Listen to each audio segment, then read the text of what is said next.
bersamamu dan bersama rohmu.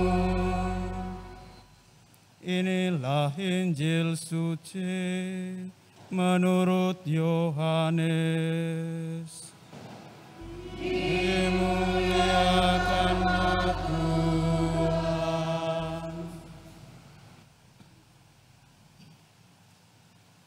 Pada awal mula adalah firman. Firman itu ada bersama-sama dengan Allah, dan firman itu adalah Allah. Firman itu pada mulanya bersama-sama dengan Allah. Segala sesuatu dijadikan oleh Dia, dan tanpa Dia tidak ada suatu pun yang telah jadi dari segala yang telah dijadikan. Dalam Dia ada hidup, dan hidup itu adalah terang bagi manusia. Terang itu bercahaya di dalam kegelapan, tetapi kegelapan tidak menguasainya. Datanglah seorang yang diutus Allah, namanya Yohanes. Ia datang sebagai saksi untuk memberi kesaksian tentang terang itu, supaya oleh Dia semua orang menjadi percaya. Ia sendiri bukan terang itu, tetapi ia harus memberi kesaksian tentang terang itu. Terang yang sesungguhnya yang menerangi setiap orang sedang datang ke dalam dunia. Terang itu telah ada di dalam dunia dan dunia dijadikan olehnya, tetapi dunia tidak mengenalnya. Ia datang kepada milik kepunyaannya, tetapi orang-orang kepunyaannya itu tidak menerimanya. Tetapi semua orang yang menerima Dia, diberinya kuasa menjadi anak-anak Allah, yaitu mereka yang percaya dalam namanya, orang-orang yang diperanakan bukan dari darah atau dari daging, bukan pula secara jasmani oleh keinginan seorang laki-laki, melainkan dari Allah. Firman itu telah menjadi manusia dan diam di antara kita. Dan kita telah melihat kemuliaannya, yaitu kemuliaan yang diberikan kepadanya sebagai anak tunggal Bapa, penuh kasih dan kebenaran. Tentang Dia, Yohanes memberi kesaksian dan berseru, "Inilah Dia yang kumaksudkan ketika aku berkata, sesudah aku akan datang Dia yang telah mendahului aku, sebab Dia telah ada sebelum aku." Karena dari kepenuhannya kita semua telah menerima kasih karunia demi kasih karunia. Sebab hukum Taurat diberikan oleh Musa, tetapi kasih karunia dan kebenaran datang dari Yesus. Tidak seorang pun pernah melihat Allah, tetapi anak tunggal Allah yang ada di pangkuan Bapa, Dialah yang menyatakannya.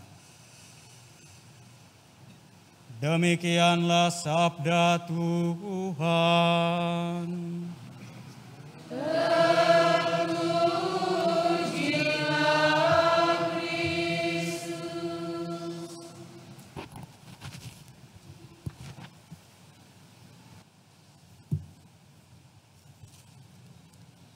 Ibu bapak, saudara-saudari, umat beriman yang dikasihi Tuhan.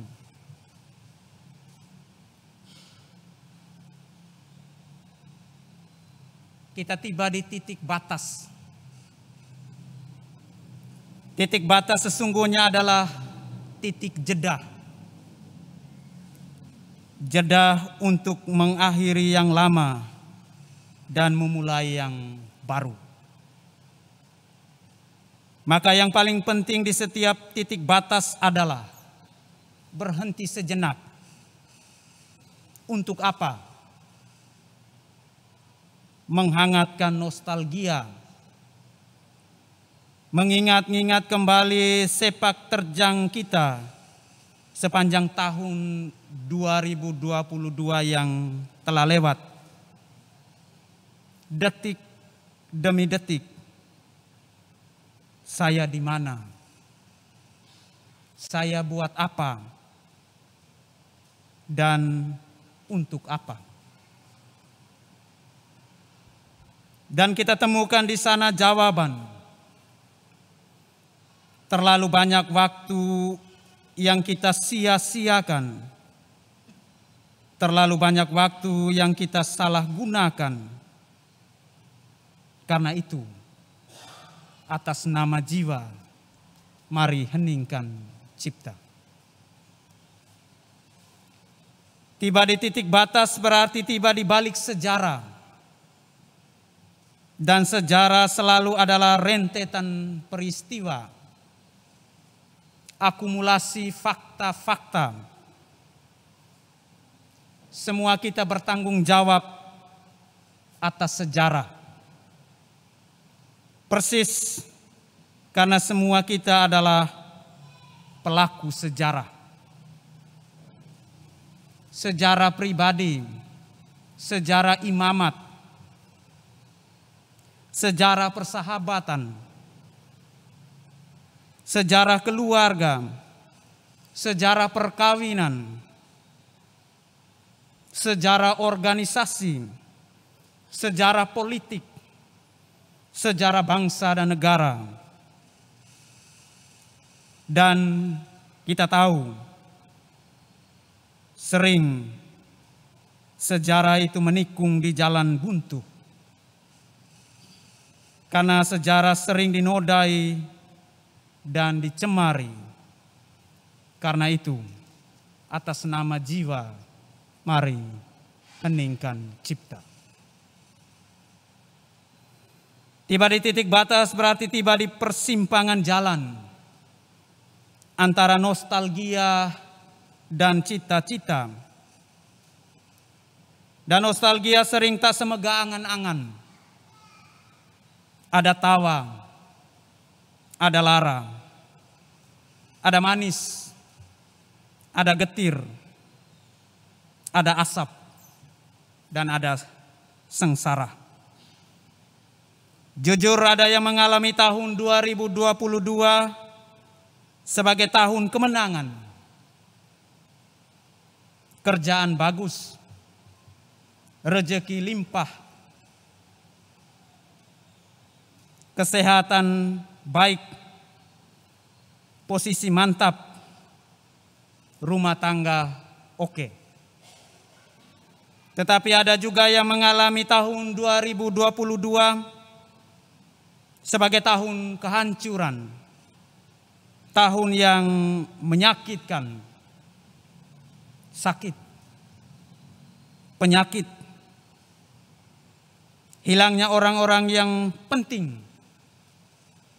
ayah, ibu, suami, istri, anak, saudara, ataupun kekasih, pergi tanpa pernah kembali. Karena itu, atas nama jiwa, mari heningkan cipta. Bu Bapak, saudara-saudari, umat beriman yang dikasihi Tuhan, peristiwa pergantian tahun sebentar adalah saat pertanggungjawaban atas setiap detik waktu yang Allah berikan. Maka peristiwa pergantian tahun adalah saat kudus, saat suci, saat hening cipta. Tentu ada hikmat yang harus kita petik. Karena itu, sampai kapankah gerangan waktu yang masih tersisa, semuanya menggeleng, semuanya terdiam, semuanya menjawab tak mengerti. Yang terbaik hanyalah segeralah bersujud, mumpung kita masih diberi waktu. Mari songsong tahun 2023 ad multos annos, panjang umur, murah rezeki, sehat selalu, dan enteng jodoh. Amin.